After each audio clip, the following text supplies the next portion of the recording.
श्री साईं जीवन माला प्रस्तुत करते हैं श्री साईं सच्चरित अध्याय 26 कथा मेरे शिरडी के साईं नाथ की। ओम साईं राम। स्वागत करता हूं आपके अपने चैनल साईं जीवन माला पे।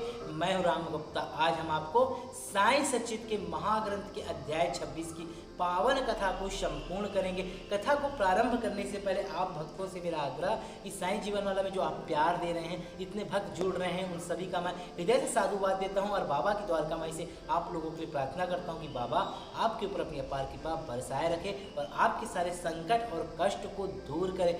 आज बाबा का वार है और बाबा के वार के दिन, गुरुवार के दिन आप सभी भी बाबा की शरण में जाएं। अगर बाबा की शरण पे नहीं जा सकते क्योंकि अभी लॉकडाउन है, तो आप अपने घर के मंदिर में बाबा जी के समक्ष एक दीपक प्रज्वलित करेंगे और वह दीपक हो सके तो घी का हो और कम से कम 1 घंटा वह प्रज्वलित रहे और 10 मिनट ओम श्री साई नाथाय नमः, ओम श्री साई नाथाय नमः इस मंत्र का आप 11, 21 जितनी आपकी साईं श्रद्धा हो जाप करेंगे और बाबा से कोई भी चीज़ की मांग नहीं करेंगे, निस्वार्थ भाव से यह करेंगे और बस इतना कीजिए, बाकी बाबा पे छोड़ दीजिए। चलिए साईं सच्चित के अध्याय 26 की पावन कथा जो हमने अधूरा छोड़ा था आज उसे संपूर्ण करते हैं कि एक भक्त जो हरिश्चंद्र पितले थे, उसके बच्चों को बाबा ने किस प्रकार बचाया और उसके ऊपर अपनी अपार कृपा बनाई और उनकी पति पत्नी बाबा के परम भक्त बन गए। उनका संदेह दूर हो गया। श्री पितले अपनी धर्म पत्नी सहित बाबा के दर्शन को आए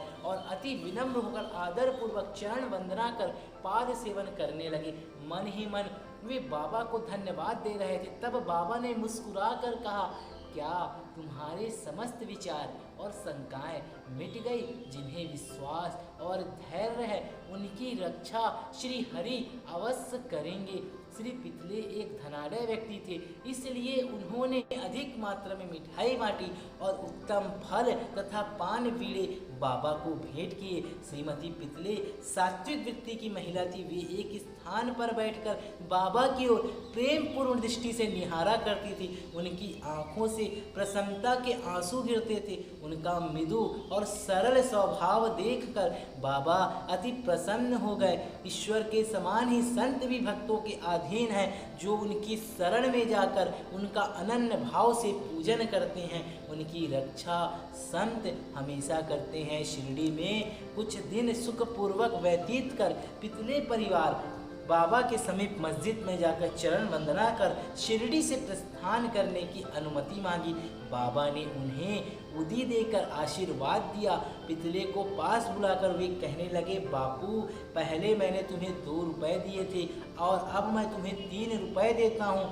इन्हें अपने पूजन गृह में रखकर इनका नित्य पूजा करो, इससे तुम्हारा कल्याण होगा। श्री पितले ने उन्हें प्रसाद स्वरूप ग्रहण कर लिया। बाबा को पुनः साष्टांग नमन किया, प्रणाम किया तथा आशीष के लिए प्रार्थना की। उन्हें ये विचार भी आया कि प्रथम अवसर होने के कारण मैं इसका अर्थ समझने में असमर्थ हूँ कि 2 रुपये मुझे पहले कब दिए थे, और वे इस बात का स्पष्टीकरण चाहते थे, परंतु बाबा मौन ही रहे।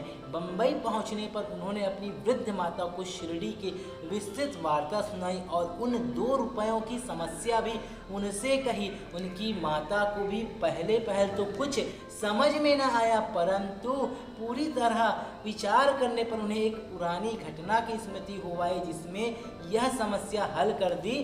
उनकी वृद्ध माता कहने लगी कि जिस प्रकार तुम अपने पुत्र को लेकर श्री साईं बाबा के दर्शनार्थ गए थे, ठीक उसी प्रकार तुम्हें लेकर तुम्हारे पिता अनेक वर्षों पहले अक्कलकोट महाराज के दर्शनार्थ गए थे।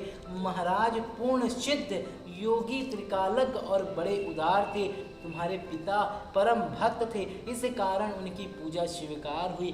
तब महाराज ने उन्हें पूजनार्थ 2 रुपए दिए थे, जिनकी उन्होंने जीवन पर्यंत पूजा की। उनके पश्चात उनकी पूजा यथाविधि न हो सकी और वे 2 रुपए खो गए। कुछ दिनों के उपरांत उनकी पूर्ण विस्मृति भी हो गई। तुम्हारा सौभाग्य है कि जो श्री अक्कलकोट महाराज ने साईं रूप में तुम्हें अपने कर्तव्यों और पूजन की स्मृति कराकर आपत्तियों से मुक्त कर दिया। तब भविष्य में जागरूक रहकर समस्त शंकाएं और सोच विचार को छोड़कर अपने पूर्वजों का स्मरण कर रिवाजों का अनुसरण कर उत्तम प्रकार का आचरण अपनाओ। अपने कुल देव तथा इन रुपयों की पूजा कर उनके यथार्थ स्वरूप को समझो और संतों का आशीर्वाद ग्रहण करने में गर्व मानो। श्री साईं समर्थ ने दया कर तुम्हारे हृदय में भक्ति का बीजोरोपण कर दिया है और अब तुम्हारा कर्तव्य है कि तुम उसकी वृद्धि करो। माता के मधुर वचनामृत का पान कर श्री पितले को अत्यंत हर्ष हुआ। उन्होंने बाबा सर्वज्ञता विदित हो गई और उनके श्री दर्शन का भी महत्व ज्ञात हो गया। इसके पश्चात अपने व्यवहार में अधिक सावधान हो गए। तो जैसा कि एक कथा और आई थी कि 2 रुपये 14 आने एक भक्त को बाबा ने कहा कि मुझे पहले से प्राप्त हो गया। वह भक्त संशय में पड़ गया कि आखिर मैंने बाबा को 2 रुपये 14 आने कब दिया। जब वह उसको याद नहीं आया, जब बहुत याद किया तो उसे याद आया कि एक भक्त के को आमंत्रित किया था, उसके खर्च में उसे 2 रुपये 14 आने रुपये खर्च किए थे, जो कि बाबा का ही स्वरूप था। उसी प्रकार यहाँ पर भी बाबा ने बताया है कि कुल देवता की पूजा करो। कुल देवता, कुल पूर्वज जो हमारे पितृ रहते हैं, अगर वह खुश रहेंगे तो आपको जीवन में कभी कोई परेशानी नहीं हो। आप सभी अपने घर पे जब भी खाना बनाते हैं तो अग्रासन निकालिए, रोटी को खिलाइए, अपनी कौवा चींटी पशु पक्षी को खिलाएं, क्योंकि यह सब हमारे कुल पूर्वज और भगवान को अर्पण होते हैं। तो आगे की कथा है श्री अम्बेडकर। पुणे के श्री गोपाल राव नारायण अम्बेडकर बाबा के परम भक्तों में एक थे, जो ठाणे जिला और जवाहर स्टेट के अभिकारी विभाग में 10 वर्षों से कार्य कर रहे थे। वहां से सेवानिवृत्त होने पर उन्होंने अन्य नौकरी ढूंढी, परंतु वे सफल ना हो सके। तब उन्हें दुर्भाग्य ने चारों ओर से घेर लिया, जिससे उनकी आर्थिक स्थिति और भी अधिक दयनीय हो गई। ऐसी परिस्थिति में उन्होंने 7 वर्ष व्यतीत किए। वे प्रतिवर्ष शिरडी जाते और अपनी दुखदायी कथा वार्ता बाबा को सुनाया करते थे। सन 1916 में तो उनकी स्थिति और भी अधिक चिंताजनक हो गई, जब उन्होंने शिरडी जाकर आत्महत्या करने की ठानी। इसलिए वे अपनी पत्नी को साथ लेकर शिरडी आए और वहां 2 मास तक ठहरे। एक रात्रि को दीक्षित बाड़े के सामने एक बैलगाड़ी पर बैठे बैठे उन्होंने कुएं में कूदकर प्रणाम करने का निश्चय किया। साथ ही बाबा ने उनकी रक्षा करने का निश्चय किया। वहीं समीप ही एक भोजनालय के मालिक श्री सगुण मेरू नायक ठीक उसी समय बाहर आकर उनसे इस प्रकार वार्तालाप करने लगे कि क्या आपने कभी श्री अक्लकोट महाराज की जीवनी पढ़ी है? शगुन से पुस्तक लेकर उन्होंने पढ़ना प्रारंभ कर दिया।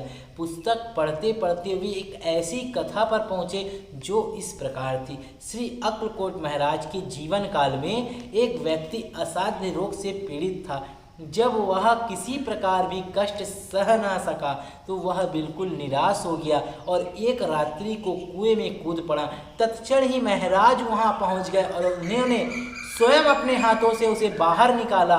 वे उसे समझाने लगे कि तुम्हें अपने शुभ अशुभ कर्मों का फल अवश्य ही भोगना चाहिए। यदि तुम भोग अपूर्ण रह गया तो पुनर्जन्म धारण करना पड़ेगा। इसलिए मृत्यु से यह श्रेयस्कर है कि कुछ काल तक उन्हें सहन कर पूर्व जन्मों के कर्मों का भोग समाप्त कर सदैव के लिए मुक्त हो जाओ। यह सामायिक और उपयुक्त कथा पढ़कर अम्बेडकर को महान आश्चर्य हुआ और वे द्रवित हो गए। यदि इस कथा द्वारा उन्हें बाबा का संकेत प्राप्त न होता तभी अभी तक तो उनका प्राणांत हो गया होता। बाबा की व्यापकता और दयालुता देखकर उनका विश्वास दृढ़ हो गया और वे बाबा के परम भक्त बन गए। उनके पिता श्री अक्लकोट महाराज के शिष्य थे और बाबा की इच्छा भी उन्हीं के पदचिन्हों का अनुसरण कराने की थी। बाबा ने उन्हें आशीर्वाद दिया और अब उनका भाग्य चमक उठा। उन्होंने ज्योतिष शास्त्र के अध्ययन में निपुणता प्राप्त कर उसमें बहुत उन्नति कर ली और बहुत सा धन अर्जित कर अपना शेष जीवन सुख और शांति पूर्वक व्यतीत किया। तो देखा आपने कि बाबा सदैव कहते हैं कि आत्महत्या करना गलत बात है। आत्महत्या करना किसी समस्या का समाधान नहीं है। आप लोगों से भी मैं यही कहूँगा, अगर आपके जीवन में परेशानी आ रही है भाई, जैसे दुख आता है सुख आता है, तो जैसे आप सुख में सुखी रहते हैं, दुख में दुखी हो जाते हैं, तो आप दुख को भी सहने की शक्ति पैदा करें अपने में, क्योंकि अगर आप दुख से हार जाएंगे तो स्वाभाविक है आप अपने आप से हार जाएंगे। इसलिए कभी भी अपने आप को हारने ना दें। कष्ट जीवन में आते हैं और जाते हैं, सुख दुख दो पहियों की तरह जो घूमते रहते हैं रात दिन की तरह, इसलिए सभी का आनंद लीजिए और अपने जीवन में सुखपूर्वक रहें और सुख शांति से अपना जीवन व्यतीत करें। श्री सद्गुरु साईनाथ परमस्तु। शुभम भवतु। अध्याय 26 संपूर्ण। श्री साई सच्चित के अध्याय 26 की यह पावन कथा संपूर्ण हुई। प्रार्थना करते हैं कि हे बाबा, जिस भक्त ने आपकी इस कथा को सुना बाबा, उस पर अपनी अपार कृपा बरसाओ बाबा, और उसके सारे संकटों कष्टों को दूर करो बाबा, और अपनी छाया सब पर रखना बाबा। यह साई सचित हम आपको सुना रहे हैं बाबा, हम सभी पे दया दृष्टि बरसाए रखना।